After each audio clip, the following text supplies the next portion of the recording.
Bom, boa tarde. Então, estamos gravando, como sempre, para uso exclusivo dos alunos do curso, né? Então, o que eu mudei um pouquinho, o que eu ia fazer hoje, o que eu vou fazer em relação ao que eu tinha pensado.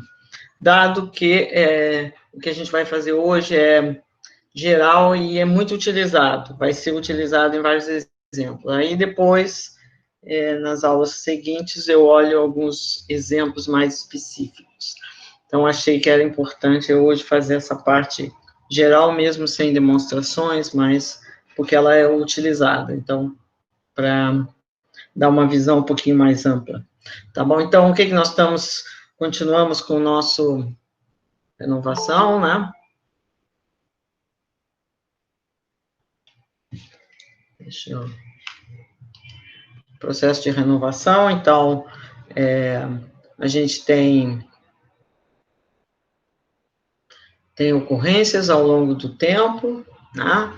E os tempos entre ocorrências são I e D, isso quer dizer que sempre que eu tenho uma ocorrência, o que eu vejo pela frente é sempre a mesma coisa, né? Mas só nos momentos de ocorrência, tá? Então, aí quando a gente pega um T qualquer, eu vou estar entre duas ocorrências, tipicamente, né? Então, aqui a gente tem uma coisa que a gente chamou SNT. Então, NT é quantas ocorrências eu tenho até T, né? Eu comecei, vamos dizer, lá no zero, para trás, tá? E aqui a próxima, né? NT mais um. Bom.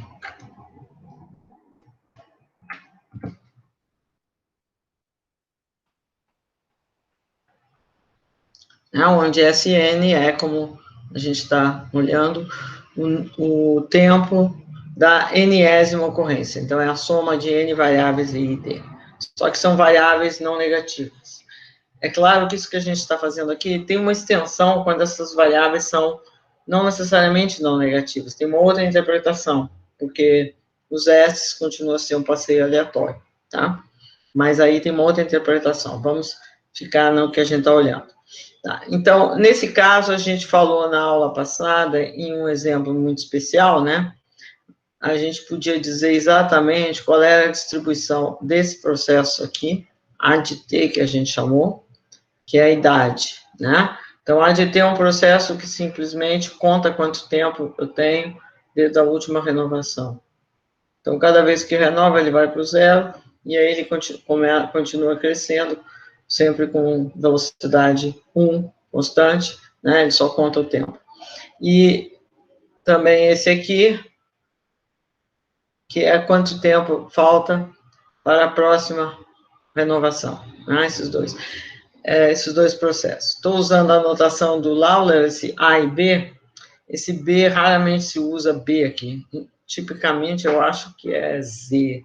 Varia um pouquinho, mas enfim, eu estou usando a notação do Lawler para facilitar, porque um pouco do que a gente vai fazer da teoria é mais ou menos próximo ao Lawler, então facilita, eu acredito, usando a notação dele, tá bom?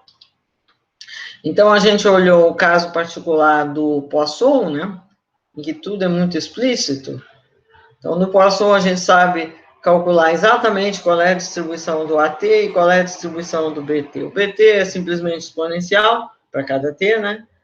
E o AT é a exponencial truncada em T, é o mínimo entre T e a exponencial, né? Devido à falta da memória. E aí eu sugeri que vocês pensassem na coisa análoga ao Poisson, mas discreto, né? O análogo ao Poisson discreto é você imaginar que os tempos entre ocorrências sejam geométricas, né? Ou seja, que você olha sucessivos sucessos numa sequência de ensaios de Bernoulli, né? Homogêneo, então o P é sempre o mesmo, tá? Então, eu sugeri que vocês fizessem exatamente. Então, dependendo, se vocês quiserem discutir no final da aula, a gente discute, senão fica, eu vou olhar mais exemplos futuramente, na próxima aula. Eu queria hoje fazer a teoria básica que nos permite dizer o que acontece, o limite dessas, eu não consigo dizer a distribuição de AT exatamente, né, em geral, mas o que acontece, qual é o limite quando T vai para o infinito. Isso é importante, porque você gostaria de ver, tem uma certa situação estacionária, né? Para nós aqui, a gente não está no regime estacionário, a gente começou o T1 tem a mesma distribuição que o T2, etc., mas existe uma forma de colocar as coisas no regime estacionário, né, em que não importa onde que eu estou olhando, a distribuição é sempre a mesma, né?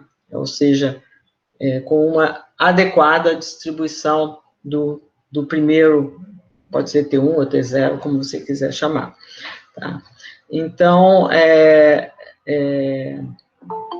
o limite, o que nós vamos pensar hoje é se a gente pode dizer alguma coisa sobre o limite da distribuição do AT e do BT e da soma, etc., quando T vai para infinito, né?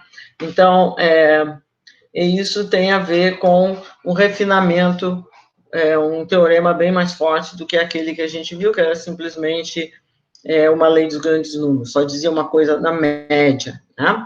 Eu vou ter que é necessário a gente fazer uma coisa mais refinada, e essa é uma coisa importante. Então, as duas palavras-chave para hoje são o teorema da renovação, que é um teorema devido a David Blackwell, foi provado em 1948, eu acho que ele tinha uns 23 anos, e a outra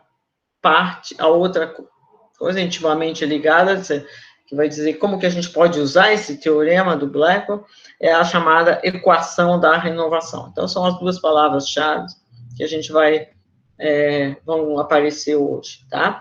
Então, eu estou nessa situação, da última aula, eu tenho essas variáveis I e D, tem uma média mu, vamos supor aqui já que mu é finito, e obviamente não é zero, porque seria que a variável é constante igual a zero. Em alguns dos resultados, mu pode ser infinito também, mas não para os mais importantes, os mais delicados que a gente vai ver. Então, podemos logo assumir que vai ser finita também. Tá? Vamos denotar por f a função de distribuição de T1. Se bem que é possível que durante a aula apareça uma f outra, sabe? Em algum momento a f pode ser uma coisa genérica, mas porque em algum momento talvez eu me esqueci, usei f para uma distribuição genérica. Mas para mim f aqui vai ser a distribuição do tempo entre ocorrências, que está fixada e que tem um valor esperado finito, tá bom? Então, já havíamos falado nesse resultado aqui, né? Se eu olhar o número de renovações até o tempo t, né? Que é isso que está aqui em cima, né? nt. Então, o valor esperado dividido por t converge a 1 sobre mu. Isso foi o teorema que a gente chamou de teorema 18, que era uma demonstração bastante simples, a partir da lei dos grandes números, tá? Em algum momento vai ser conveniente, em algum momento não, desde já, é conveniente eu usar algo ligeiramente diferente disso, mas não vai fazer diferença. E que vamos chamar de U de T, que vai ser simplesmente 1 mais N esperança de N de T. Então, diferença de 1 não tem nada demais. De modo que U de T dividido por T também converge a 1 sobre mu. Afinal, estou só somando 1 ali, e estou dividindo por T, não vai fazer diferença. Tá? Então, esse U de T podemos interpretar como número médio de renovações até T, imaginando que no zero tem uma renovação, né? Então, esse 1 é a renovação que está no zero, vamos dizer, que eu começo de um momento de renovação, tá? É só uma questão de conveniência, tá? Não é essencial, se a gente não usar, não vai fazer diferença, mas fica mais conveniente pensarmos assim. Então, e também para conciliar com a anotação do livro, mas é a mais usada. tá bom?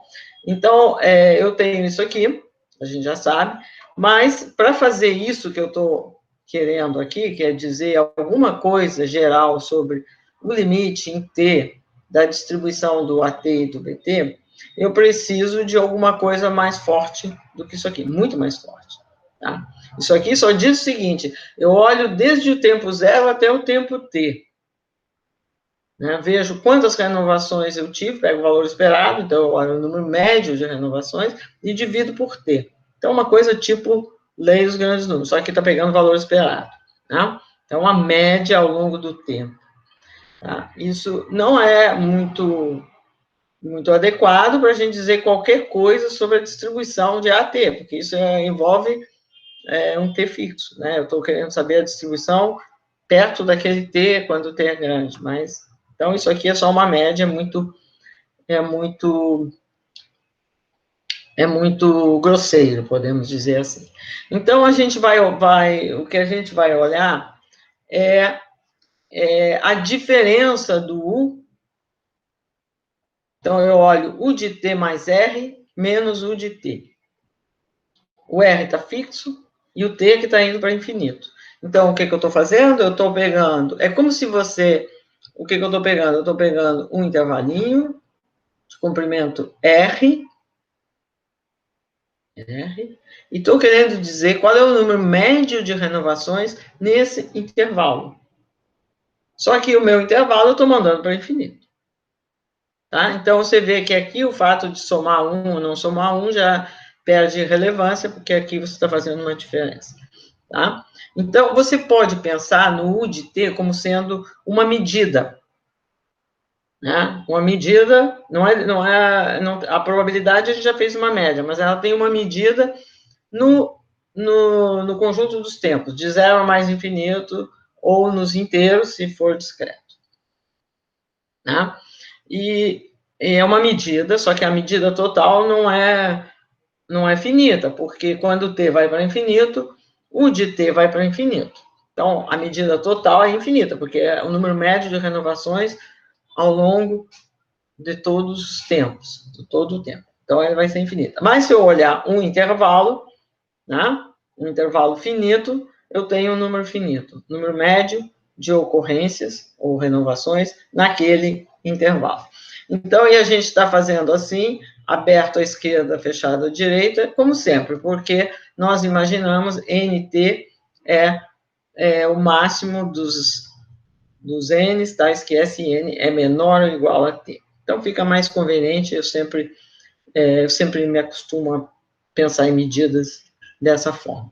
Né? É a que a gente está acostumado em probabilidade também, quando você diz que a função de distribuição é contínua à direita. Então, o que a gente quer é poder dizer alguma coisa sobre isso. Tem um R fixado e eu vou mandar T para infinito. Aqui está o T, né? E aqui está o T mais R. Eu estou interessado em saber quantas ocorrências eu tenho no intervalo que é aberto aqui, vamos dizer, e fechado aqui. Tá? Bom, é óbvio que eu não vou poder fazer isso se meus tempos só tomarem valores num conjunto discreto, né? Eu não vou poder, vai depender de onde eu tenho. Né? Digamos que como no exercício que ficou, né?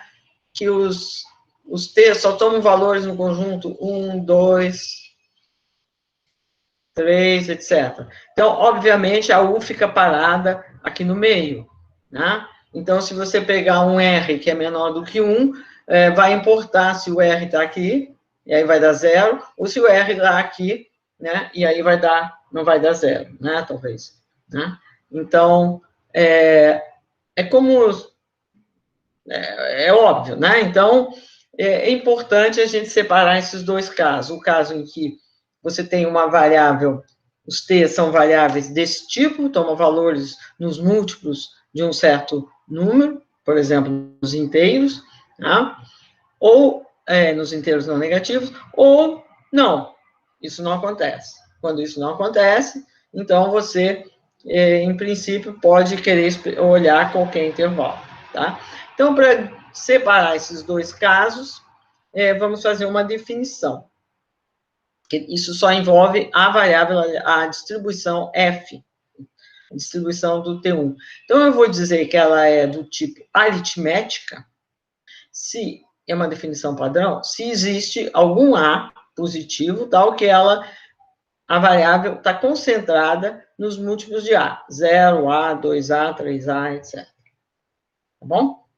Então, quando você tem uma variável assim, se você divide por A, é como se ela estivesse concentrada nos inteiros não negativos, né? Então, obviamente, tem uma situação dessa, você tipicamente vai poder pensar que o A é 1, porque só dividir tudo por A é mudar a escala de tempo, tá bom? Então, mas quando você tiver uma situação assim, o maior A que tem essa propriedade é chamado período de T1. Então, ele é o máximo divisor comum dos possíveis valores, vamos dizer que tem valores positivos, né? É o maior A que tem essa propriedade, né? Porque se você tem um A com essa propriedade, obviamente, você divide A por 2, também tem essa propriedade, porque vai estar concentrado em A sobre 2A, 3 meios de A, etc, etc. Então, o maior A com essa propriedade tem esse nome de período, tá? Isso não é tão... mas vai entrar se você quer dizer o teorema da melhor forma possível, é bom ter em mente esse período. Então, se a minha variável fosse aquela do exercício no final da aula, em que ela toma valores 0, 1, 2, etc., e tem uma probabilidade positiva de tomar o valor 1, né? Então, é geométrica. No caso, no meu exemplo, não tomava o valor 0, mas isso não importa, o 0 não afeta. Tá? Tomava os valores. Então, é claro que o período ali era 1. Né? Tá bom? E aqui só fiz esse comentário que eu já falei. Então, se dividindo por A, você pode sempre pensar que estão tomando valores aqui. Tá? Então, vamos ver primeiro qual é o teorema, esse teorema da renovação, que é um teorema importantíssimo, mas provado há muito tempo atrás, né? Claro, a primeira demonstração não foi exatamente com a mesma generalidade, talvez, e também, enfim, deixa eu enunciar o teorema, depois eu comento alguma coisa sobre a história. Tá? Então, esse teorema, que do jeito ele é chamado Teorema da Renovação de Blackwell, porque David Blackwell foi a pessoa que deu uma demonstração, vamos dizer, bastante geral desse teorema. Antes dele, teve algum resultado, se não me engano, de Dubh, que foi o orientador do Blackwell, algum resultado muito específico. Tá? Então, esse teorema do Blackwell, que agora não vou lembrar exatamente se o Blackwell provou naquela época com a mesma generalidade que ele é usualmente enunciado, acredito que sim, mas não tenho absoluta certeza, não. Mas não importa isso, tá? Para você não importa. Então, porque ele é conhecido assim, Teorema de Renovação do Blackwell. Tá? Então, essas variáveis T1, T2, vamos supor que elas sejam I e D com a distribuição não aritmética. Não aritmética quer dizer que não existe um A que satisfaz isso. Tá? Não existe. Aquela não aritmética, ela não é desse tipo, discreto. Assim, é um caso particular de discreto. Tá? Ela não seja aritmética, vamos chamar de mu valor esperado. Tá? Então, aquilo que a gente falou, que é o número médio de renovações entre T e T mais R, vai convergir a R sobre mu quando T vai para infinito, para todo R. Tá? Porque como ela não é aritmética, eu posso olhar qualquer intervalinho. Tá? Certo?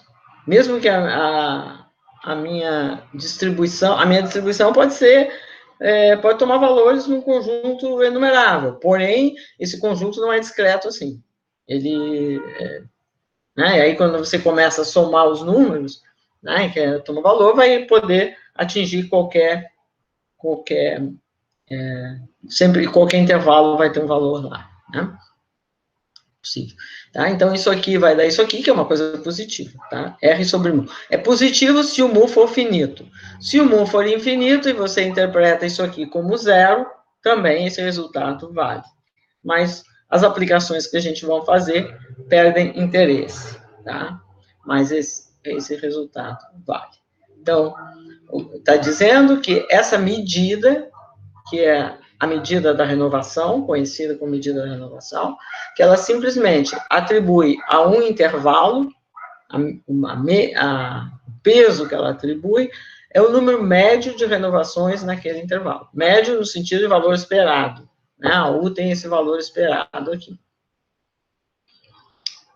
Então, o que está dizendo isso? É claro que esse teorema é muito mais forte do que esse aqui, né?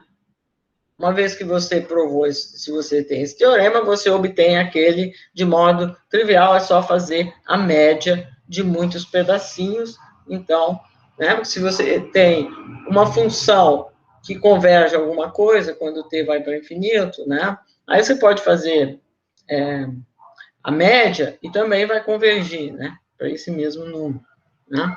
Então, esse teorema, isso aqui é muito mais forte do que aquilo que foi dito antes. Tá? Por isso que ele é um teorema de natureza bem distinta. É um teorema super importante, vamos dizer. Bom, não quer que ele não seja, porque a lei dos grandes números é extremamente importante. Bom, no caso aritmético, é claro que você não pode ter isso, porque se o R for pequeno, isso aqui vai dar zero. Tá? E se o R for grande, vai dar zero. Então, o análogo disso é você olhar, a melhor coisa que você pode olhar é olhar o período. Né? Você pode olhar qualquer coisa maior que o período, mas você pode olhar o período, múltiplo do período. Né? Então, aqui eu estou olhando, em vez de, eu vou restringir o R a ser A e o T um múltiplo de A. Então, olhando o intervalo que vai de NA até NA mais 1. A. Tá? NA mais A. Tá? Então, porque A é o período.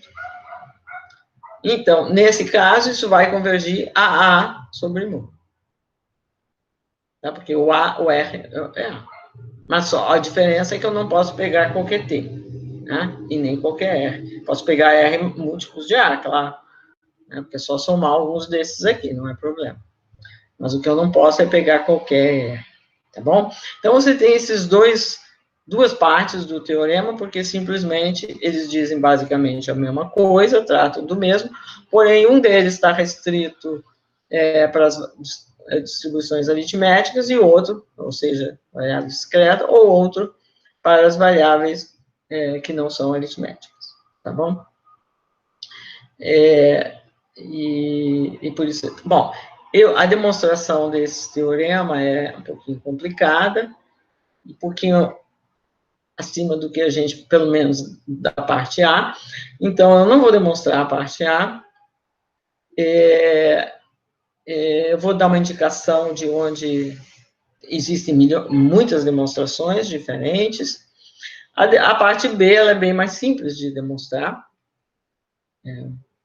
Então, a gente pode, provavelmente, demonstrar a parte B, mas não a parte A. Tá bom?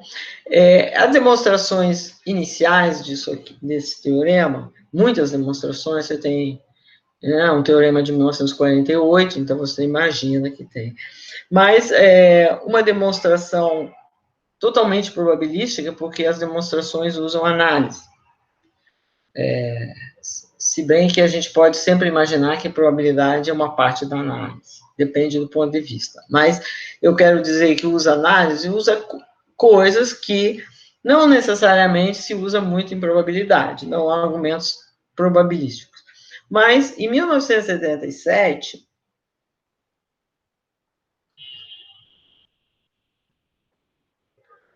surgiu uma primeira demonstração usando um método totalmente probabilístico, e essa demonstração é devida a Lindvall, que esse método totalmente probabilístico é chamado acoplamento.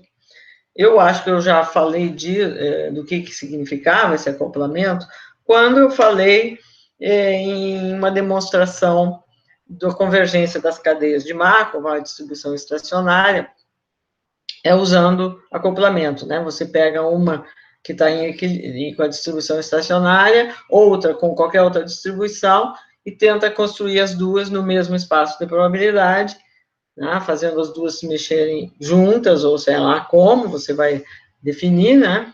O acoplamento é sempre isso, você pegar duas coisas aleatórias e definir no mesmo espaço, ou seja, fazer um vetor que tem aquelas marginais, tá? Então, o Lindeval deu uma demonstração desse teorema usando acoplamento, uma demonstração totalmente probabilística, muito legal. Seguiram-se outras demonstrações, né? Então, você tem vários artigos recentes. Aqui eu estou com, deixa eu ver que eu peguei aqui, só para dar, tem um aqui do Thorison, de 87, bom, o famoso do Atreya e Ney, que eu não me lembro quando foi. Deixa eu ver, Atreya e Ney foi, sei lá, foi depois do Lindeval, mas antes desse outro. Tem vários, todos bastante recentes. Para vocês, isso não é recente. 77, para vocês, é uma coisa lá para trás, mas é recente quando a gente pensa em matemática, em probabilidade, muito recente. Tá? Eu depois posso dar referências, dependendo, posso comentar um pouco, mas isso eu deixarei lá para o fim, porque é uma coisa que só farei se der tempo, não é crucial. Tá? Mas são argumentos bem legais. Então, os nomes aqui, né, desse método acoplamento.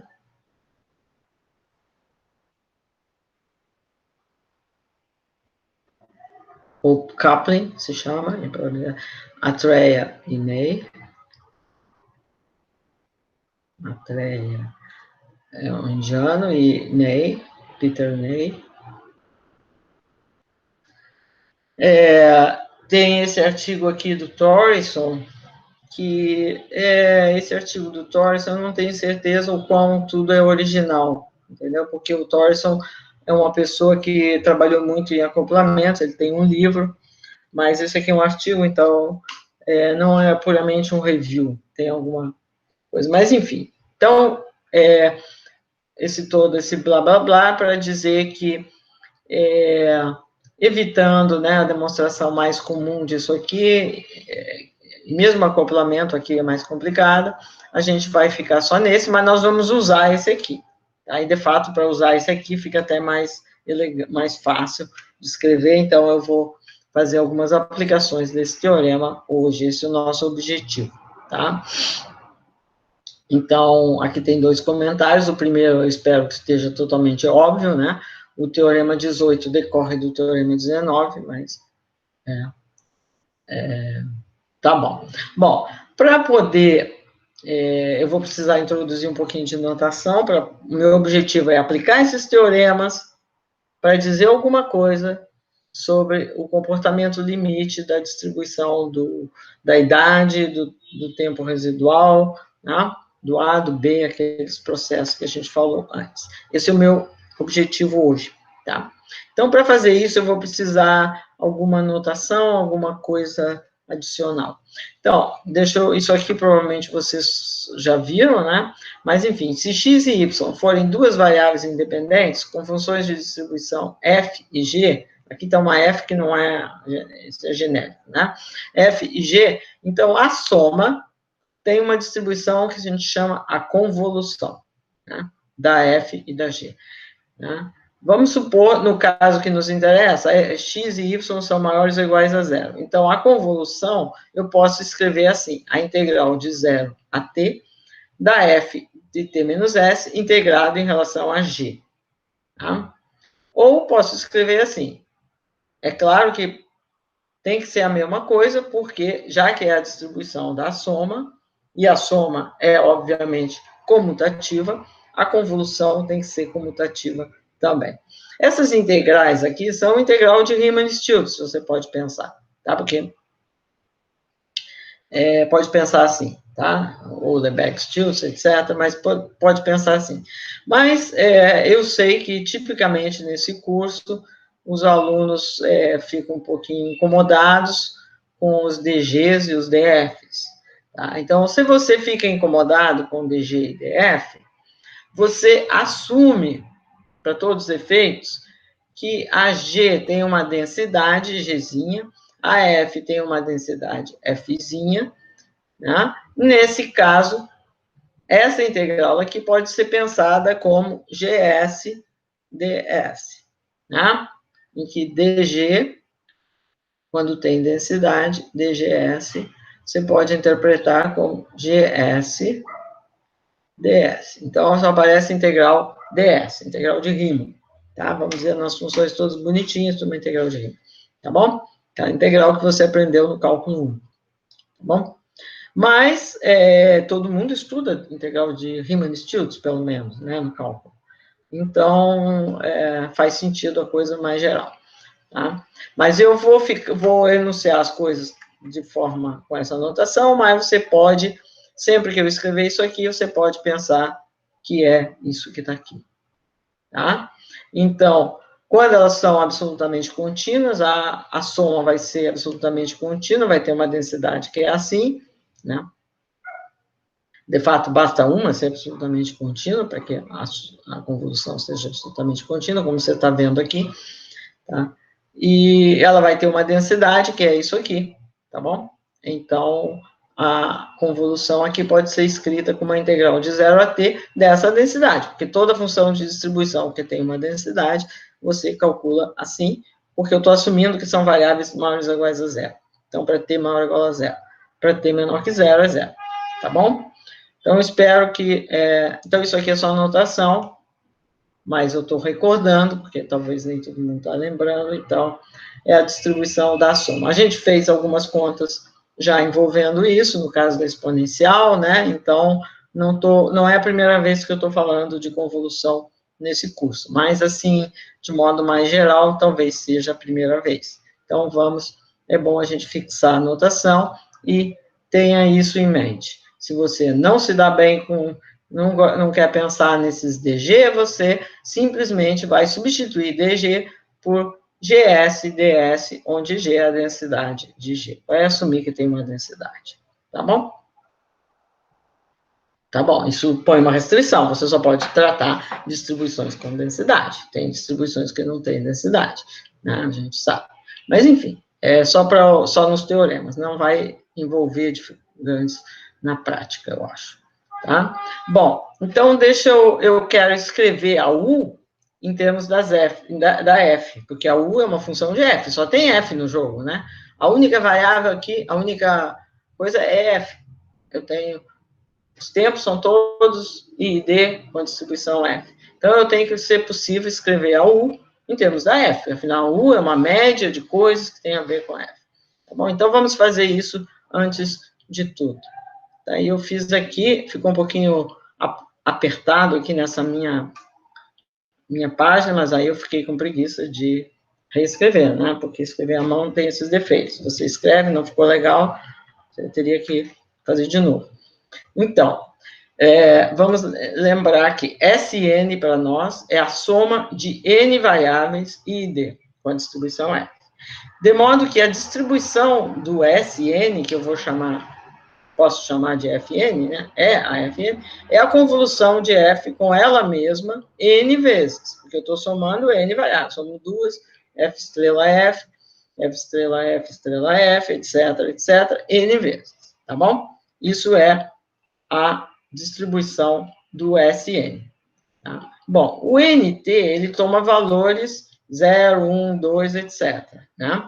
De modo que a esperança de nt, você sabe lá do comecinho do curso, né, já sabiam antes, provavelmente, eu posso calcular, somando de 1 até infinito, a probabilidade que nt seja maior ou igual a n.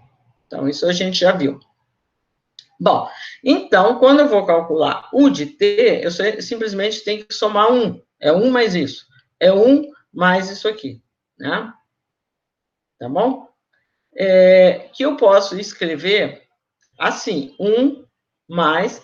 nt maior ou igual a n é o mesmo que Sn menor ou igual a t, certo? Porque nt é o número de renovações até t, é o máximo dos Ks, tal que SK é menor ou igual a T.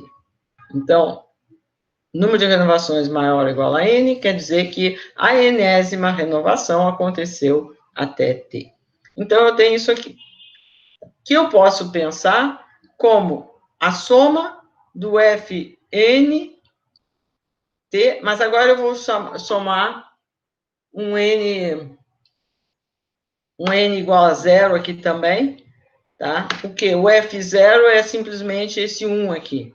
Ou seja, F0 é a função de distribuição da variável que é constante igual a zero. Uma variável que é constante igual a zero, ela tem essa função de distribuição, né? Aqui está o zero, aqui ela pula para o 1, ela é 1 sempre. E ela é zero aqui, não é isso? Então, como eu só estou olhando t's maiores ou iguais a zero, ela vai dar 1 sempre. Tá? Então, esse 1zinho que está aqui, eu posso pensar assim, é o F0, porque eu estou somando zero termos, então é zero, então fica isso. Ou podia pensar aqui, né? Esse 1 aqui eu podia pensar nt maior ou igual a... Eu começar a contar do zero aqui. Maior ou igual a zero é 1.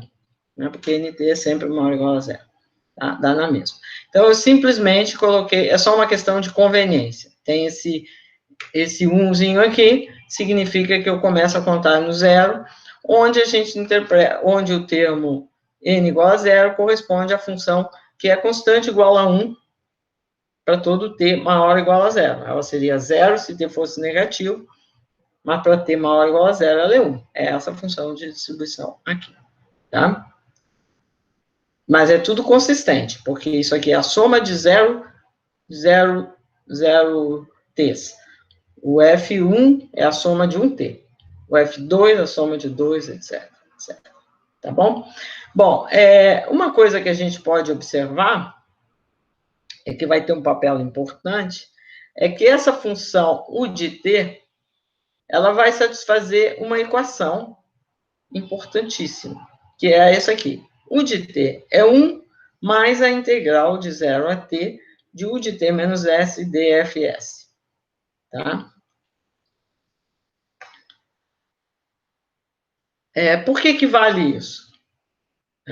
Se você, de novo, esquece, se você não se dá bem, não gosta do df, você pensa, podemos restringir o caso que eu tenho que eu tenho uma densidade, desculpa, então isso aqui é f de s ds, onde f é a densidade.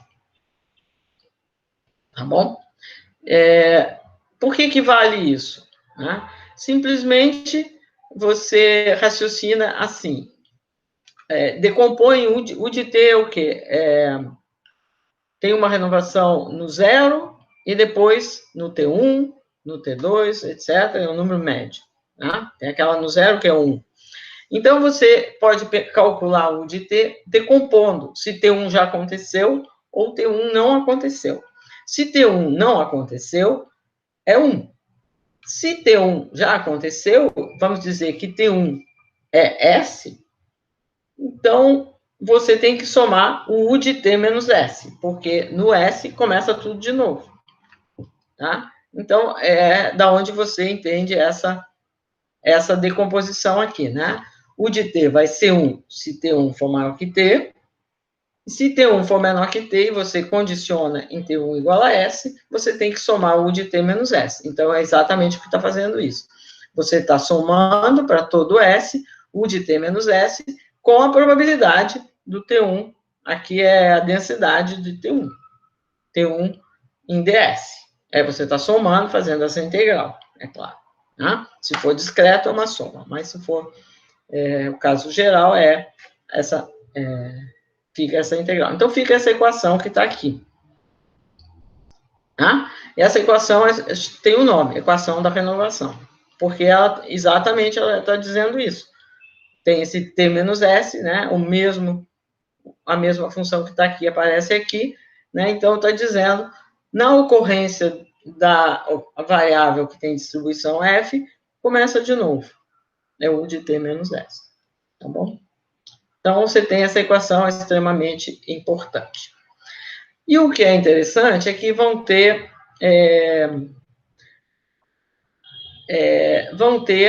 aquelas variáveis que a gente está interessado, todas elas vão satisfazer uma equação desse tipo, onde o que vai mudar é essa função que está aqui na frente. Por que vai satisfazer? Porque todas elas eram coisas que envolviam a renovação, né? O ADT. O ADT é uma função que cresce linearmente e pula para o zero, aí continua. Cada vez que tem uma renovação, ela volta ao zero, né? Ela começa de novo. Então, como todos eles envolvem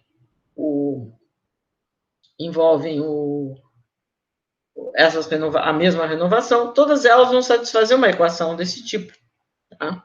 Mas essa aqui é, vamos dizer, a mestra, né? Porque tudo vai ser colocado em termos dela, porque o teorema da renovação me diz como que ela se comporta, né? Então, se eu souber como, eu sei como ela se comporta pelo teorema da renovação, o meu objetivo vai ser expressar as outras em termos dessa U, para eu poder obter informação.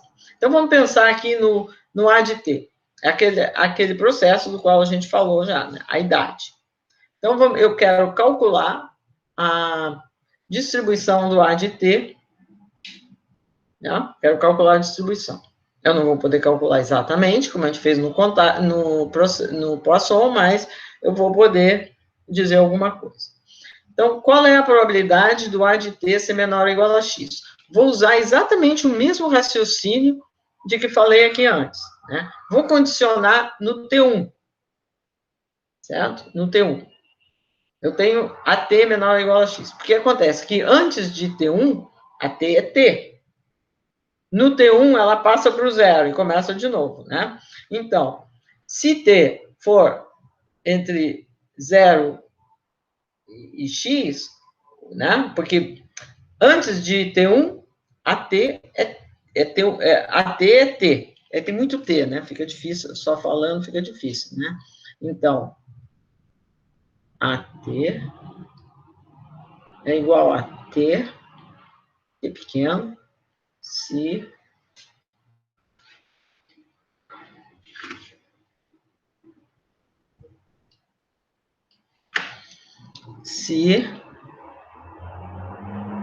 T for menor que T1, certo?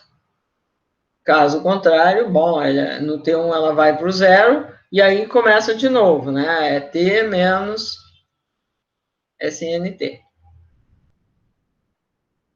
Essa é a definição geral, né? T menor ou igual a T1. Certo? É isso aqui, simplesmente. No T1 ela vai para o zero, porque no T1 eu tenho o S1, então no T1 ela é zero, porque aqui eu estou S1, T igual a S1, isso aqui é zero, faz, né? Então esse é o meu AT.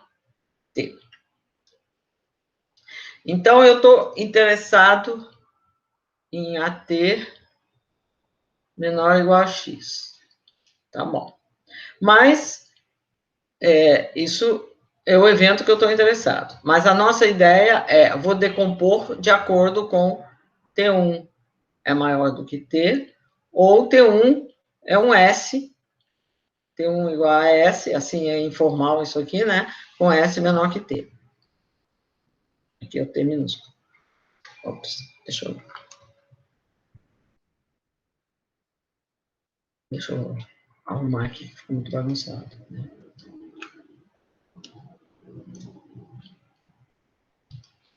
Então, S é menor que T. Tá? Menor ou igual. Tá bom? Isso aqui é só informal, obviamente. Eu estou condicionando no valor de T1 é menor que T e estou integrando em relação à sua distribuição. Probabilidade condicional e depois somando, né? Porque eu não estou interessado no T1, eu estou interessado em AT. Então, tem duas situações. Ou T1 é maior que T, ou T1 é menor que T. Quando o T1 é maior do que T, o AT é T. Então, ele só vai ser menor ou igual a X se o Tzinho for menor ou igual a X. Tá? Que é o que está escrito aqui.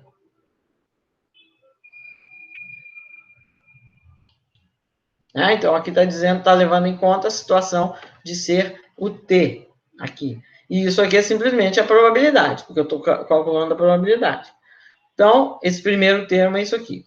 E, caso contrário, eu estou decompondo no valor de T1, que vai estar entre 0 e T, tem essa df aqui, e tudo começa de novo no tempo S, então é T menos S.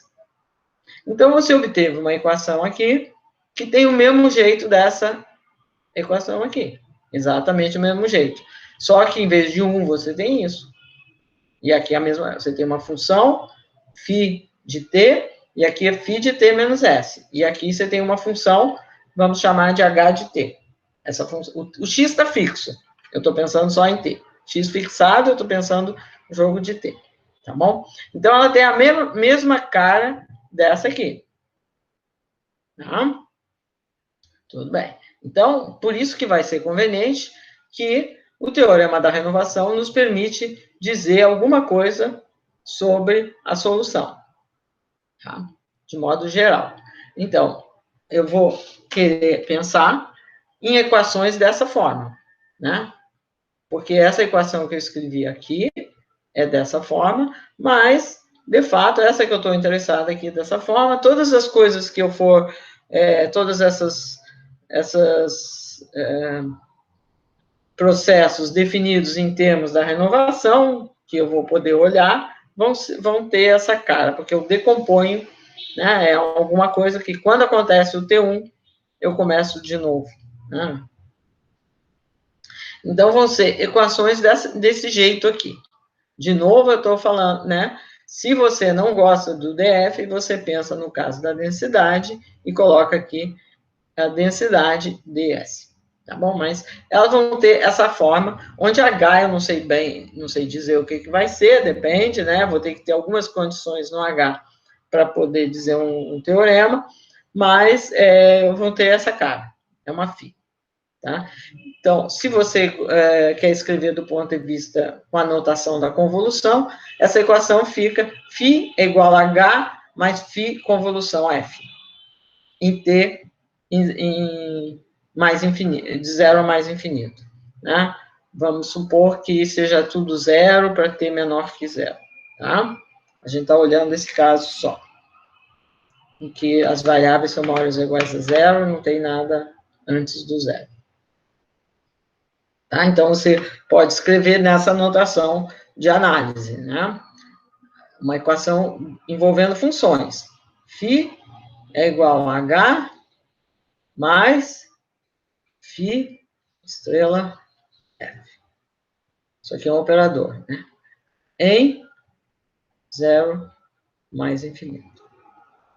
Tá? Eu não vou dizer nada sobre t menor que 0, vamos supor que é tudo 0. Que φ é 0. Tá bom? Então, eu tenho equações desse tipo. Tá? Eu tenho equações desse tipo. E agora o meu objetivo é poder dizer alguma coisa sobre o limite. Tá? Então, eu tenho essas equações. Bom, para eu poder, o meu objetivo é escrever alguma coisa, escrever o comportamento dessa equação no limite em termos do que acontece com a U. Tá? Porque o teorema da renovação me diz alguma coisa da U. Tá? Então, para fazer isso, eu vou fazer uma continha. Não é nada muito... É uma continha, mas eu não vou enunciar o teorema... É uma continha, mas envolve uma proposição, podemos dizer. Não é um teorema, mas é um teoreminha, vamos dizer. É uma proposição, é um resultado. Você tem que provar algo a ser provado. Mas eu gostaria de poder expressar em termos da U. Então, em termos do que acontece com a U, desculpa. Tá? Então, para fazer isso, a única coisa que eu vou precisar é que vocês acreditem na validade da propriedade associativa. Porque, vê, aqui aparece φ convolução F, essa integral aqui. E, como eu vou ter que fazer convolução F, convolução F, convolução F, né? Porque na minha U aparece tudo isso aqui, F, convolução F, etc., é importante que a gente saiba isso aqui. Tem essa propriedade associativa. Φ estrela F, você faz essa função, depois você faz estrela com G, é a mesma coisa que se eu primeiro fizer a estrela do F com G, e depois fizer Φ estrela F. Tá? Se aqui tudo fosse função de distribuição, você diria, eu já sei porque a soma é associativa e a convolução é a distribuição da soma de variáveis independentes. Só que φ não é uma função de distribuição. Então, é bom a gente verificar que isso vale. Tá? Bom, eu não vou fazer a verificação no caso geral para não... eu sei que, em geral, o pessoal reclama da integral df, dg, então eu vou só fazer a verificação, essa continha da verificação, no caso que f grande tem uma densidade, f minúscula, g grande tem uma densidade, g minúscula. Então, vamos fazer a conta só nesse caso, para verificar isso aqui. E eu deixo que vocês façam o caso geral, verifiquem, procurem, como quiserem, ou acreditem que vale também, e pronto. De todo jeito, a maior parte dos exemplos vão ser com densidade. Ou com densidade ou discretos. Né? Tá bom. Porque o discreto não cai aqui nesse com densidade. E também vale. Né? Então, por isso que é importante a gente não ficar restrito ao caso da densidade. Tá bom? Bom, só que o caso discreto a gente pode fazer também diretamente, de outra maneira. Mas, enfim, vamos... Então, eu quero provar isso aqui, tá? No caso que tem densidade. Então, eu vou escrever a definição. Φ estrela F, estrela G. Então, por definição, isso é Φ estrela F no T menos S, vezes a Gzinha de S, integrado de 0 a T em relação a ds. Tá? Essa é a definição da convolução de uma função com uma G. Né? Agora, eu aplico de novo aqui dentro a definição da convolução. Então, isso aqui é a integral de 0 até t menos s, da φzinha nesse t menos s, o t menos s está fixo, menos u, f de u, du. Então, eu estou só aplicando a definição da convolução duas vezes, porque eu tinha duas convoluções. Tá? Então, aqui está a primeira, e depois fez convolução com a outra. Então, isso aqui. E eu quero mostrar que isso aqui é a mesma coisa que esse outro aqui. Tá? Então, eu chamei isso aqui de A só porque eu tive que mudar de página. Tá bom? Bom, agora, então, a primeira coisa que eu vou fazer aqui, vou fazer uma mudança de variáveis. Eu vou chamar y, s mais u. Então, isso aqui fica t menos y, né? Fica t menos y, e aqui fica y menos s. Né? Eu tinha u é y menos s, dy, e o y vai variar de s até t. Então, eu fiz essa mudança de integral trivial aqui dentro do colchete, não fiz mais nada. E o resto eu escrevi de novo. Então, eu tenho essa integral, o s está variando entre 0 e t, e o y está variando entre s e t. É o que está nessa integral aí. Aí, eu simplesmente vou trocar a ordem da integração, certo? Então, eu vou integrar de 0 a t y, e o s de 0 a y, certo? É a mesma coisa. Trocando a ordem da integração, não tem problema em trocar a ordem. Estou assumindo que tudo é bonitinho, não tem problema. Nenhum problema em trocar a ordem da integração. Tá bom? Então, trocando a ordem da integração, fica isso que está aqui. Tá?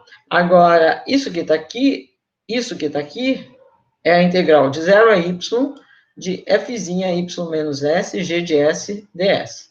Então, isso aqui, pela definição, é a gzinha estrela f de y. É a convolução dessas duas densidades.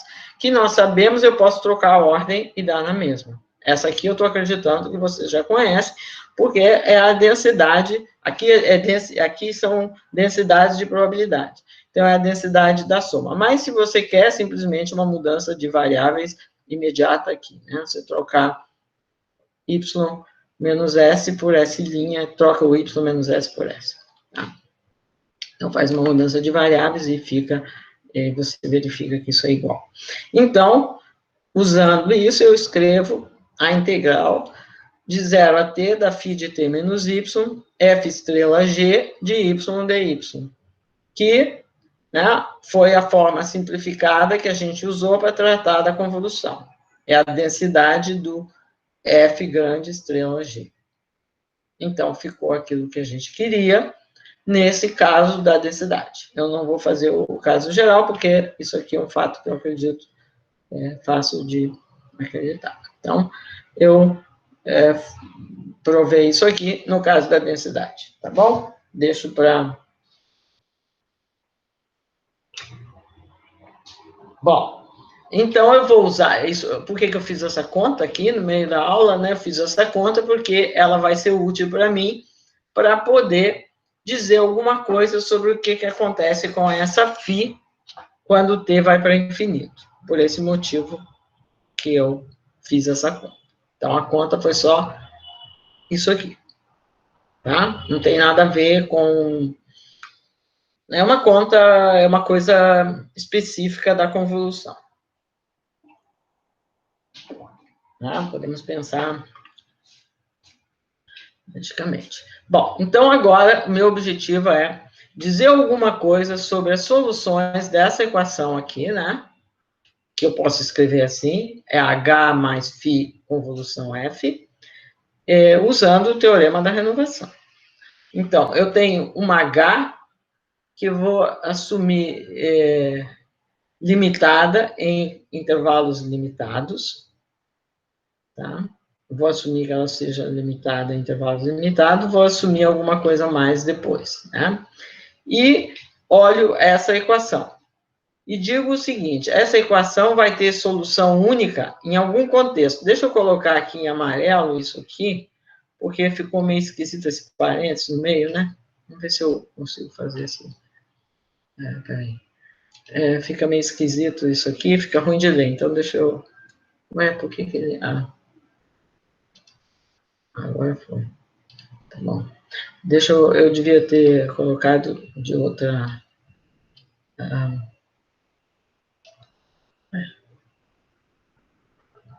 Espera um pouquinho. Para facilitar a vida... não, tudo bem, é que não está escrevendo porque eu estou no mouse. Tá bom?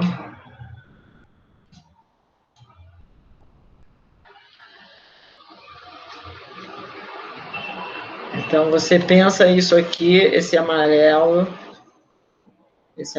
aqui, como sendo algo que, por enquanto, você não lê. Tá? Por enquanto, você não lê. Você lê depois, né? Porque estão parênteses, então fica chato de ler. Parênteses muito grande é ruim de ler, né? Por isso que eu estou... Então, estou dizendo que se H for limitada, estou afirmando que essa equação, que você pensa nela em t maior ou igual a zero, vai ter uma única solução e que essa solução vai ser dada por isso aqui. A integral do H é H convolução U, de HT menos S, DUS, para t maior ou igual a zero. T menor ou igual a zero, menor que zero, não existe aqui, tudo é zero. Tá bom? Então, essa é uma proposição. Estou afirmando que φ, solução disso aqui, vai ser, vou poder expressar em termos da U. A U também satisfaz uma equação dessa, quando aqui era 1. Né? E eu vou expressar dessa forma. É H convolução U, porque U não é uma distribuição de probabilidade, mas é uma medida finita. Finita não. É finita em cada intervalo, 0t. Quando t vai para infinito, ela vai para infinito. Tá? Mas, enfim, estou pensando assim. Tá? Se você estiver imaginando que a F... deixa eu voltar aqui, porque ficou no amarelo aí, né? Tá?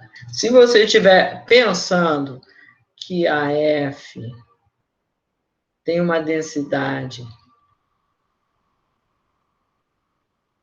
com densidade Fzinha, então essa U também vai ter uma densidade Uzinha que eu posso escrever, que é simplesmente a soma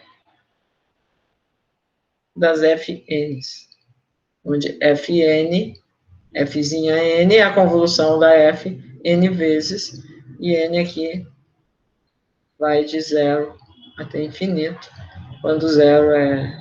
Se você quer, não pensa assim, escreve 1 e começa no 1, para evitar a confusão, tá bom? Enfim, não importa muito aqui agora, depois eu volto a explicar. Tá? Então, isso aqui está dizendo, você pensa assim no U como uma medida, e que é finita em cada intervalo 0t, e isso aqui é a convolução, aquela que a gente definiu, é uma integral em relação a essa medida. Tá? É uma integral, se você quer, essa função h vai ser bonitinha e tal, você vai poder pensar como uma integral de Riemann-Stieltjes. Mas, se tiver uma densidade, é uma integral de Riemann. Pode pensar. H vai ser uma função que vai ser Riemann integrável e tal. Então, vamos dizer que seja assim. Tá. Esse parênteses que está aqui, que eu coloquei em amarelo, eu devo explicar agora. Então, eu estou dizendo que tem solução única. O que quer dizer que solução única? No sentido que tem uma máxima, uma solução que é 0 para t menor que 0, ou seja, eu só estou interessado em t maior ou igual a 0. Tá? E que é limitada em cada intervalo finito. Tal que para todo t, existe um m de t, um número, tal que φ de s é menor ou igual que m de t no intervalo entre 0 e t. Ou seja, ela não explode em tempo finito. Ela, em cada intervalo limitado, ela é limitada. Tá? Então, única nesse sentido. Só tem uma com essas propriedades. Tá? E a solução, essa solução, é dada por isso aqui. Tá? Então, φ de t vai ser isso aqui. Tá? É o que essa proposição vai nos dizer. Então, antes da gente ver como usa essa proposição, vamos demonstrá-la, porque a demonstração foi para demonstrá-la que a gente fez essa conta aqui. Tá? Essa conta aqui. Fiz essa conta para poder demonstrar essa proposição. Tá? Então, eu quero mostrar, primeiro vamos demonstrar que isso aqui é uma solução dessa equação, certo? Que φ de t, dado pela integral de 0 a t de ht menos s dus, é uma solução. Tá? Então, se você lembra como é que é U é isso aqui. 1 mais a soma n de 1 até infinito de fn, convolução, isso aqui é convolução n vezes de t. Tá? Então, o φ de t, eu posso escrever como sendo h de t, que corresponde ao zero, né? Porque esse 1 aqui corresponde à variável que está concentrada no zero. Então, fica t menos s, mas s igual a zero, fica h de t. E aqui, a outra parte, né? A integral de h de t menos s, dfn de s, n de 1 até infinito. Tá? Agora, o que acontece? Fn é a fn menos 1 convolução com a f. Né? Então, aqui você tem uma soma, se você separa o f, fica a soma de 0 até infinito do fn, porque o n menos 1 vai de 0 até infinito. Convolução com a f, que é o que está escrito aqui. Quando você separa o f, usa a associatividade, e você faz a convolução com isso aqui, soma, você reconstrói a φ. Né? Porque, afinal, φ é isso aqui. Então, você vai reconstruir a φ. Então, fica φ, t menos s, fica φ convolução f. Então, eu estou usando simplesmente isso aqui, né? A associatividade, porque vai ficar φ convolução, soma, n variando de 0 até infinito, do fn, convolução f. Certo? Porque eu tinha isso aqui, mas eu escrevi assim, então começa no zero aqui, é o n menos 1, certo? E aí, era isso, era assim, mas aí pela propriedade associativa, você junta isso aqui, pode juntar assim. E quando você junta assim, você está reconstruindo o que você tinha aqui em cima. Certo? A φ de t menos s, a φ de t menos s. né? Que φ de t menos s... Não, de fato, aqui era h. A φ é a função, né? H, desculpe. Aqui eu deveria ter escrito H, a notação. Certo? H. É isso que está aqui. H, convolução, soma de Fn, de 1 até infinito. Essa soma de 1 até infinito, eu posso escrever de 0 até infinito, mais uma convolução outra, porque, né? E aí, eu junto assim, eu reconstruo aquilo que eu chamei de φ. Então, fica φ de t menos s df. Então, eu estou verificando que φ definido assim satisfaz a equação. Tá? Então, para isso que a gente fez a conta da associatividade, da fato de ser associativa. Então, isso aqui eu só tenho t maior ou igual a zero, φ de t é zero, se t for menor que zero. Tá? Então, para t maior ou igual a zero, essa minha equação é só de zero a mais infinito. Começa no zero, de zero a mais infinito. Tá bom? Então, está faltando a unicidade. Então, eu tenho que ver que duas equações que satisfazem essas condições em amarelo aqui, esse amarelão aqui, elas têm que ser iguais, se elas satisfazem isso, né? Então, eu vou pegar duas soluções e estou imaginando que ambas satisfazem esse amarelão aqui, quer dizer que vale zero para t menor que zero e que são limitadas em cada intervalo. Então, vou supor que ambas satisfazem isso. Vou olhar a diferença, quero olhar que a diferença tem que ser zero. Só isso, né? Quero mostrar que são iguais, a diferença é zero. Bom, então eu estou chamando de psi a diferença. Então, a diferença é zero para S menor ou igual a zero, porque ambas são zeros. E, se eu olhar um intervalo limitado, a diferença também está limitada, porque cada uma estava limitada por M, a diferença está limitada por 2M. Né? E a diferença vai satisfazer isso aqui, né? Por quê? Porque cada uma delas satisfaz isso. Quando eu faço a diferença, o H vai embora. E fica, isso aqui é linear. Então, φ1, convolução a F, menos φ2, convolução a F, é obviamente φ1 menos φ2, convolução a F. Porque é uma integral, então é linear. A integral é linear. Então, fica isso aqui. Né? Ficou isso aqui. Isso vale. Agora, você pode continuar a repetir esse argumento quantas vezes você quiser, né? Porque você tem que... Isso aqui está dizendo que φ é φ estrela F. Aí você vai substituir essa φ por φ estrela F, etc, etc. Você tem isso aqui, né? Psi é psi estrela Fn, onde Fn quer dizer a convolução de F com N, com ela mesma, N vezes. Então, você está mostrando que psi de t é a integral de 0 a t de psi t menos s dfn. Ora, isso que está aqui é menor ou igual ao máximo dessa função, que deu 2mt, pela fn de t. Mas o que é fn de t? É a probabilidade t1 mais tn ser menor ou igual a t. O t está fixo, o n é qualquer coisa, porque n é parte do seu truque aqui, né? N é qualquer coisa. Quando você manda n para infinito, esse número tende a zero, porque a probabilidade é Sn ser menor ou igual a t, onde Sn são variáveis I e D que não são nulas. Maior que, tem uma probabilidade positiva de ser maior que zero. Então, isso aqui vai a zero, a gente já sabe. Portanto, psi só pode ser zero. Então, você mostrou a unicidade. Tá? A demonstração não é que seja uma coisa tão importante, só estou demonstrando para que fique mais ou menos convincente da onde vêm as coisas, tá? Então, é interessante porque você está vendo que a solução dessa equação é dada em termos da U, pela H, que é uma função que é a função que define a sua φ, né? Em termos da U. Como o teorema da renovação te diz alguma coisa sobre o que acontece com U nos intervalos que estão indo para o infinito, você espera poder dizer alguma coisa sobre isso, né? Se o H, o que contar aqui para o H não é quando t menos s é muito grande, é quando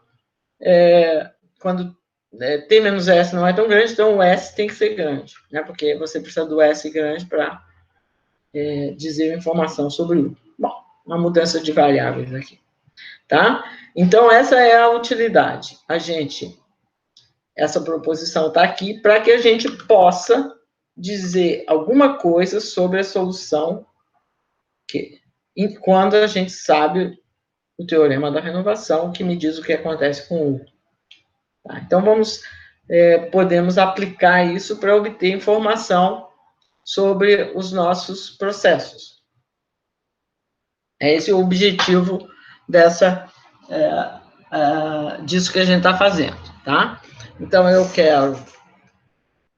a gente já viu que o ADT satisfaz uma equação desse tipo, então agora a gente quer usar o teorema da renovação para obter informação.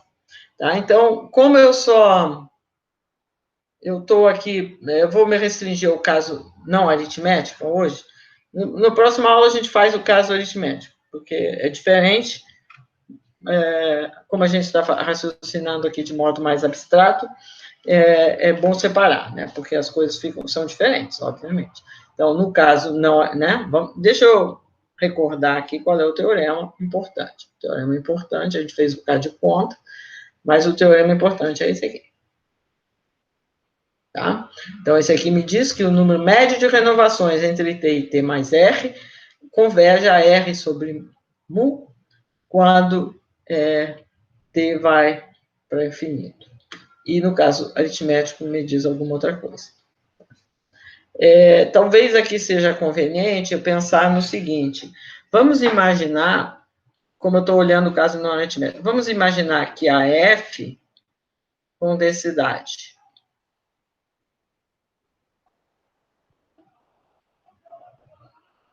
Com densidade. Então, a Fn tem densidade.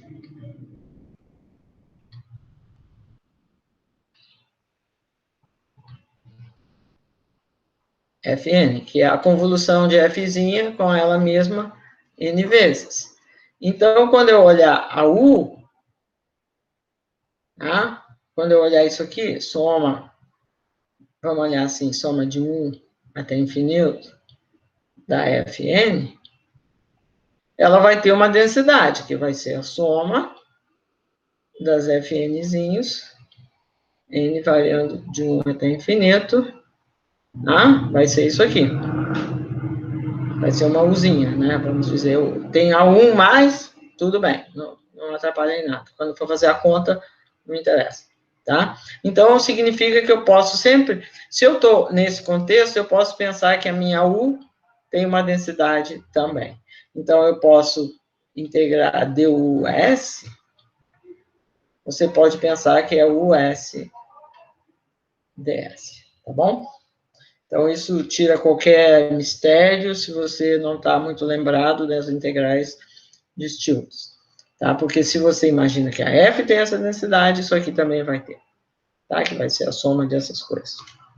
Não tem problema de convergência, porque essas coisas ficam, né, a densidade da soma, então, restrita até S, nunca explode. O que é importante é que tem massa sendo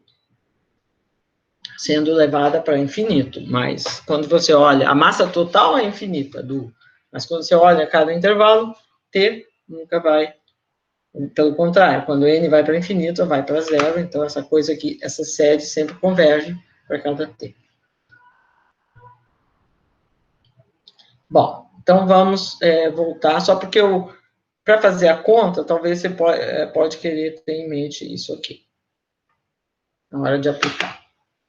Deixa eu voltar ao que eu estava aqui, né?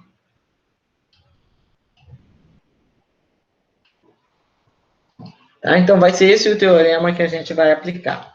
Nós queremos aplicar esse teorema para obtermos informação sobre as soluções de equações assim.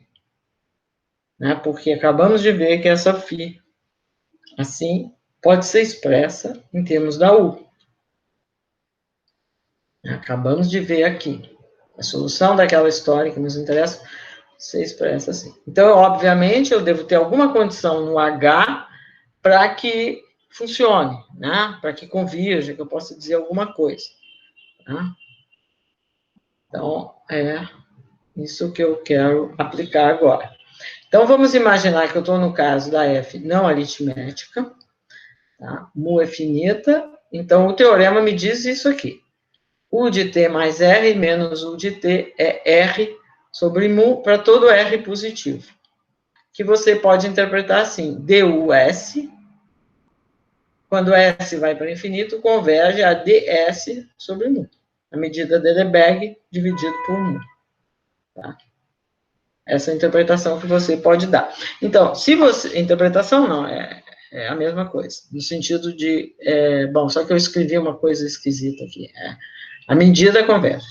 Tá? Então, se você pensa no caso de ter uma densidade, Uzinho de S, então o que você está dizendo é que U de S converge a 1 sobre mu. Porque U de S é a densidade em relação ao Lebesgue. Então, o ds não tem nada a ver, né? A densidade é essa, a medida é essa aqui.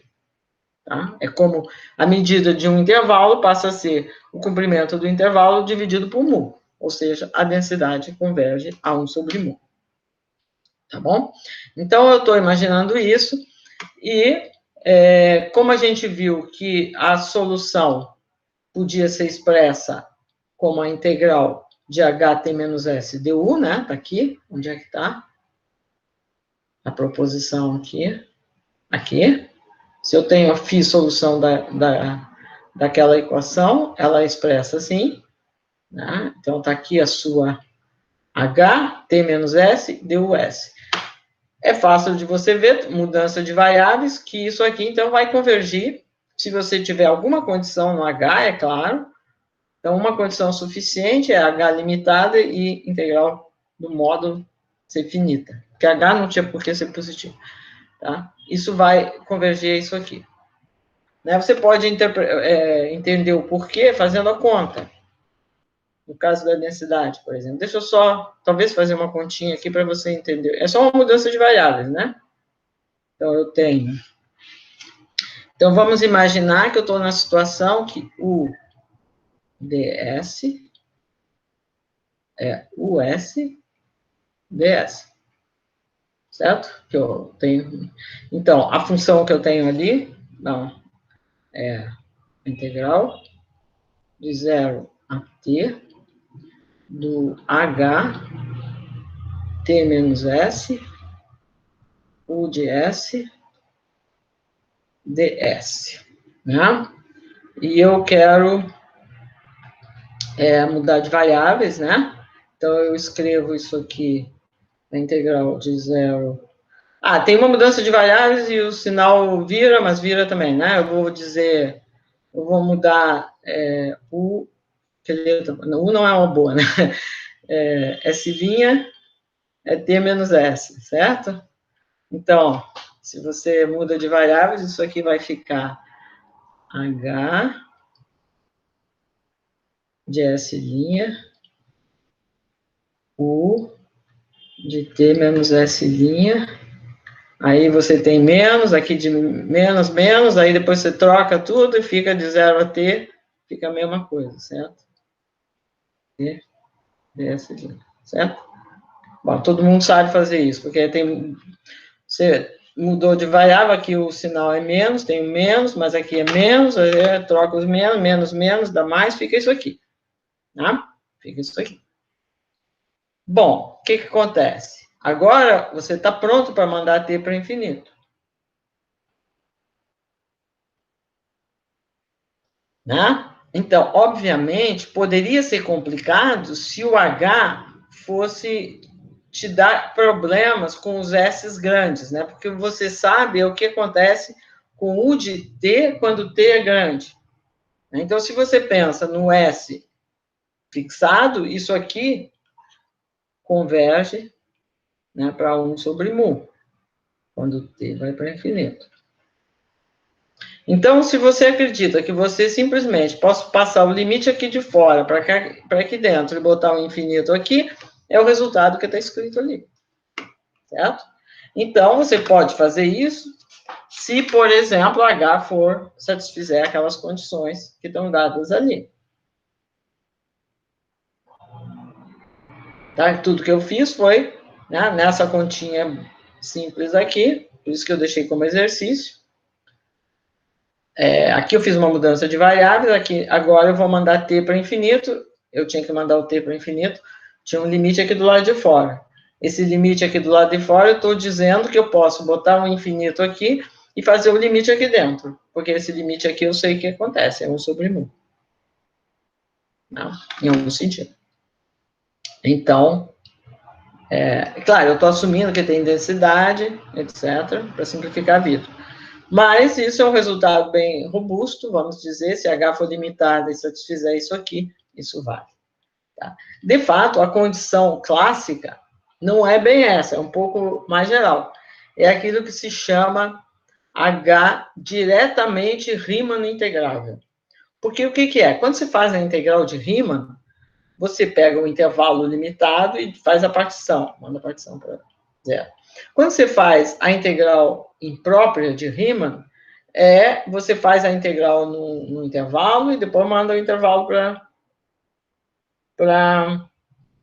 para infinito, né? Isso é diferente do que se você pegasse todo o intervalo ilimitado e já fizesse a partição.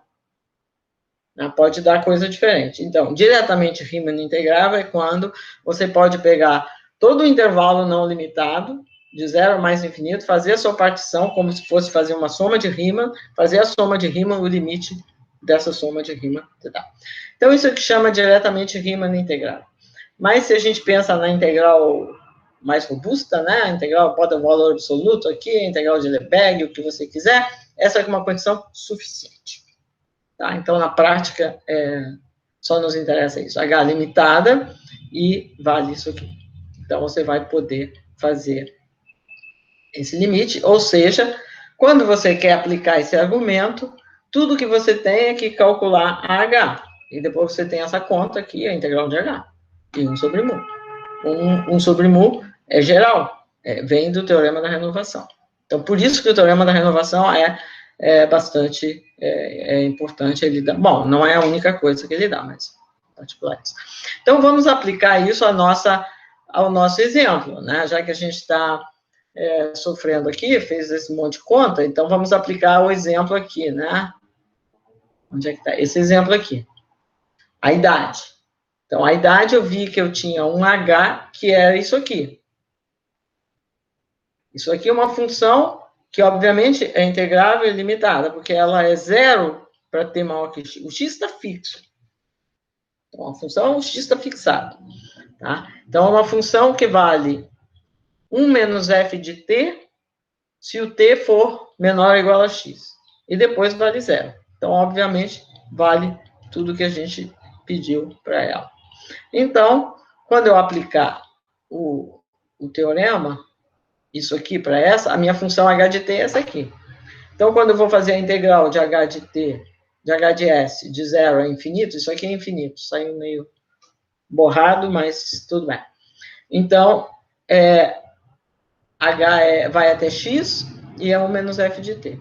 Né? Simplesmente, só que aqui eu botei s e aqui eu botei t, mas é a mesma coisa. Tá bom? Então, como consequência, eu sei que o limite dessa distribuição aqui é 1 sobre mu, integral de 0 a x, de 1 menos f de s ds. Certo? Eu tenho o limite da distribuição da idade quando t vai para infinito. Vai existir um limite e ele é dado por isso aqui. Você verifica que isso é uma função de distribuição em R+. O que eu tenho que verificar? Obviamente, é uma função crescente, né? Porque isso aqui é menor ou igual. Isso aqui é positivo, não negativo. Mas você tem que ver que ela converge a 1 quando x vai para infinito, certo? Mas isso é verdade, né? E aqui também está dizendo que ela vai ter uma densidade. A densidade dela, a distribuição limite tem uma densidade, que vai ser isso aqui. 1 menos f de x dividido por mu. certo? Para você ver que ela vai a 1, você tem que fazer essa conta só. A integral de 0 a infinito de 1 menos f de s ds é a integral de 0 a infinito da probabilidade do T1 ser maior que S. Isso aqui é o valor esperado de T1. Acredito que vocês saibam isso do curso de cálculo das probabilidades 1, né? A gente falou nisso no comecinho do curso, no caso discreto, o análogo, né, a soma. Mas isso é verdade sempre, senão aqui está a conta no caso da densidade, que aí a conta fica mais rápida, né? Então, eu tenho de 0 a infinito, de 1 menos fs ds. 1 menos f de s é a integral da densidade, de s é infinito, f de u du. E aqui eu tenho ds. Tá? Aí agora eu troco a ordem da integração, de 0 a infinito f de u, o s, aqui u era maior ou igual a s, então s é menor ou igual a u, du, então isso aqui vira 1, fica a integral de u f de u du, que é mu, por definição, a esperança. Tá? Mas eu imagino que vocês viram, sabem, que isso é verdade, independente de ter densidade ou não, tá bom? Então, a gente achou a distribuição limite do A. Bom, você pode fazer, como exercício, você pode verificar, né, a gente já sabia, no caso da exponencial, a gente já sabia que essa distribuição limite era exponencial, né, porque a gente viu, no caso do T1 sendo exponencial, a gente viu que a T tem a distribuição do mínimo entre t e uma exponencial. Quando eu mandar tzinho para infinito, vai dar exponencial. Mas você pode verificar aqui pela conta, né? Se você aplicar essa formulinha, o mu é 1 sobre lambda, 1 menos f é n menos lambda s, você coloca aqui, faz a conta, isso aqui é isso. Isso aqui é um lambda, então é isso aqui, ou seja, é aquilo que a gente já sabia. Como exercício, deixo para vocês fazerem algum exercício com a conta, né? Não tem muita coisa para fazer aqui, é só fazer a conta. Se T1 for uniforme, é interessante calcular. É interessante fazer esse exercício para ver o que dá, né? Não tem nenhum problema, é só você fazer essa conta, porque você tem a função, é uma conta explícita, é só calcular. Então, fica como exercício para fazer, sugiro que faça antes da próxima aula também, tá bom? Bom, agora vamos tentar ver se eu aplico isso para outras coisas. Por exemplo, para o B. Né? Porque eu tenho uma fórmula geral, eu só tenho que achar o H. E pronto. É um argumento bem geral. Eu posso aplicar para o B. Lembra, B é o tempo que falta até a próxima renovação. Então, eu preciso descobrir quem é H que corresponde ao B. O que significa H? É a parte que eu obtenho quando o T1 ainda não aconteceu, né? Então, eu quero calcular isso aqui, e eu decomponho de acordo com T1 maior que T, e T1 menor ou igual a T, né? Então, essa parte é que me diz o H, e o outro repete a função, por isso que é a renovação. Então, eu preciso só calcular quem é H, H é isso aqui, por definição. BT menor ou igual a X, e T1 maior do que T. Bom, se o T1 é maior do que T, né? O tempo que você vai ter, o B de T vai ser exatamente no T1, né? Porque se T1 é maior do que T, B de T é T1 menos o T, porque BT é o quanto falta, né? Então, quando você diz que ele é menor ou igual a X, significa que o T1 tem que estar até T mais X, para que a distância com o T seja menor ou igual a X. Então, esse evento aqui é exatamente isso. T1 maior do que T e menor ou igual a T mais X. Então, essa probabilidade é isso aqui. Então, esse é o seu H. Então, o seu teorema geral te diz que isso aqui é a equação, né? O H. O teorema, o que a gente viu, eu não preciso fazer essa conta, porque essa conta a gente fez em geral. O teorema vai dizer que o limite vai ser 1 sobre mu, a integral do H. Então, eu só tenho que calcular a integral do H, que aqui está meio bagunçado, aqui não está escrito direito. Então, deixa eu escrever aqui, né? Talvez o H está aqui, então eu só tenho que fazer a integral do H e ver o que dá, né? O H, o X está fixado. O H de T é isso aqui. F de t mais x menos f de t. Então, tudo que eu tenho que fazer é fazer a conta da integral de 0 a infinito de h de t dt. Né? Dessa função. Não tem problema aqui, porque tudo tá indo, isso aqui está indo para 1, mas isso aqui também está indo para 1. Então, é conveniente, se você quiser, você soma e subtrai 1. 1 menos 1. Não muda nada, né? Aí você casa um com um e o outro com outro. 1 menos f de t, pode ser, e... Né? Tanto faz. Então, eu tenho que... É integral, isso aqui vai ficar integral. Eu estou integrando de t de 0 a infinito. Então, isso aqui é integral de x a infinito. De f de s. Parece meio esquisito, mas não é. Menos... melhor eu escrever assim. Deixa eu fazer direitinho, porque isso aqui tem... Você não confunde, né? Eu estou vendo que o tempo está meio escasso, estou começando a correr. Deixa eu escrever direito. Deixa eu apagar tudo isso aqui, escrever de forma mais organizada. Mais organizada. Então, eu posso escrever assim. Posso escrever assim. 1 menos f de t menos 1 menos f de t mais x. Certo? Aí eu acho que todo mundo entende melhor. É a mesma coisa, né? Eu somei e subtraí 1. Escrevi em outra ordem, né? Então, agora, eu tenho essa mesma função integrada de 0 a infinito, e aqui ela está integrada de x a infinito. Então, vai ficar a integral dessa função de 0 a x. Né?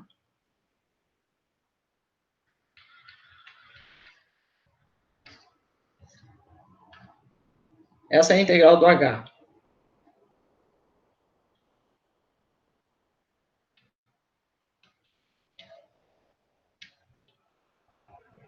Certo? Porque a integral do h de 0 a infinito. H é isso que está aqui. Então, eu integro essa aqui de 0 a infinito, né? Me dá mu. É finito, dá mu, porque eu estou assumindo que mu é finito. Dá mu. Mas essa aqui eu integro de x a infinito. Então, sobrou a integral de 0 a x. Certo? Então, a gente está concluindo que o limite é o mesmo que o do a. Essa é a conclusão que a gente tem. Fazendo a conta, a gente viu que dá o mesmo limite. Tá? Agora, eu vou deixar aqui para vocês, porque eu não tenho que voltar isso no próximo dia, mas vamos fazer rapidinho aqui, porque agora não tem nada, é só fazer uma conta, né? Se eu quisesse calcular o C, lembra, o C, por que eu estou fazendo? Porque ele é instrutivo, o resultado é interessante. Eu quero saber o C. O C é o tempo entre renovações, né? É o intervalo que contém o T. Então, o C é o A mais o B. Então, tudo que eu preciso fazer é achar H e fazer a integral da H. Quem é H? H é isso aqui, né? H de T. É a probabilidade de CT menor ou igual a X e T1 ser maior que T. Bom, mas se T1 é maior do que T, o CT é exatamente T1. Porque CT é o tamanho do intervalo que contém T. Se o primeiro está depois do T, esse intervalo vai do 0 até o T1. Certo? Então, o CT é exatamente T1. Então, quando eu digo que ele é menor ou igual a X, eu estou dizendo que o T1 é maior que T e menor ou igual a X. Tá? Então, eu tenho que ter isso aqui, senão vai dar 0, né? Se o T1 for maior que X, como ele vai ser T1, vai ser maior que X. Eu estou interessado nessa probabilidade. Então, tem esse indicador e depois f de x menos f de t, porque ele tem que ser maior que t e menor ou igual a x. Então, fica isso. Aí, eu só tenho que calcular a integral do h, né? Porque o resultado é geral, a gente já fez, a não ser que dê alguma zebra. Mas se h for integrável, o resultado é isso. 1 sobre mu vezes a integral. 1 sobre mu, eu só estou escrevendo aqui a função que é, fica a integral de 0 a x, de f de x menos f de t dt. Então, esse é o resultado que você obtém. Nota que isso é também uma função de distribuição, que quando x vai para infinito, isso vai para 1. Isso você verifica dizendo, bom, quando x vai para infinito, eu ponho infinito aqui e ponho 1 aqui. Então, dá mu. Então, dividido por mu dá 1. Tá? É assim que você faz uma conta, digamos, não é... Mas isso é verdade, porque é verdade, isso que eu estou falando é rigoroso, não é chute, né? Porque é tudo monótono, tá? Então, para quem conhece medida, esse é o teorema da convergência monótona. Mas é verdade que eu posso botar o limite em x aqui dentro, então isso vai valer. E a coisa interessante, você está vendo que ela também tem uma densidade, a densidade dela em relação a x, né? Você pode calcular, tá dada aí, né? E você pode verificar que se a F tiver uma densidade Fzinha, essa psi C vai ter a densidade, isso aqui, x vezes F de x dividido por mu. A integral disso aqui é 1, né? A integral de x, F de x é mu, 1 está dividindo por mu, vai dar 1, certo? Então, isso é uma coisa interessante, tá? A gente, esse é o obviamente, isso aqui a gente havia calculado no caso da exponencial, então eu recomendo que vocês vão lá e comparem de novo com o que a gente fez, né? No caso da exponencial, a gente acho que só calculou a média, mas eram independentes, então dava para calcular a distribuição, para ver que, obviamente, aqui a gente está calculando explicitamente em geral, tá bom? Bom, talvez na próxima aula eu deva voltar um pouquinho, fazer outras aplicações que tenham a ver com essa aqui, tá? Então, em particular, você vê que, se você quiser saber quando que esse aqui vai ter um segundo momento, quando que essa aqui vai ter primeiro momento finito, vai envolver o segundo momento da distribuição, porque aqui, né, a integral disso, aqui na densidade aparece x, vezes f de x. Isso aqui é o que se chama a escolha, em inglês o pessoal diz size biased, que é tendencioso pela escolha, né, porque você está escolhendo o intervalo que contém x, no caso, né, então ele tem uma densidade maior do que a f. Né? Isso aqui é uma coisa, em geral, né, vai ser... para ter um primeiro momento finito, você precisa que x² vezes a f seja integrável. Né? Se a f tiver segundo momento, essa vai ter primeiro, mas senão ela pode não ter, né? Mas tem uma densidade. Tá? Então, bom, eu deixo isso para vocês darem uma pensadinha, a gente interrompe aqui e recomendo que vejam os exemplos, tá? Porque o tempo é curto, então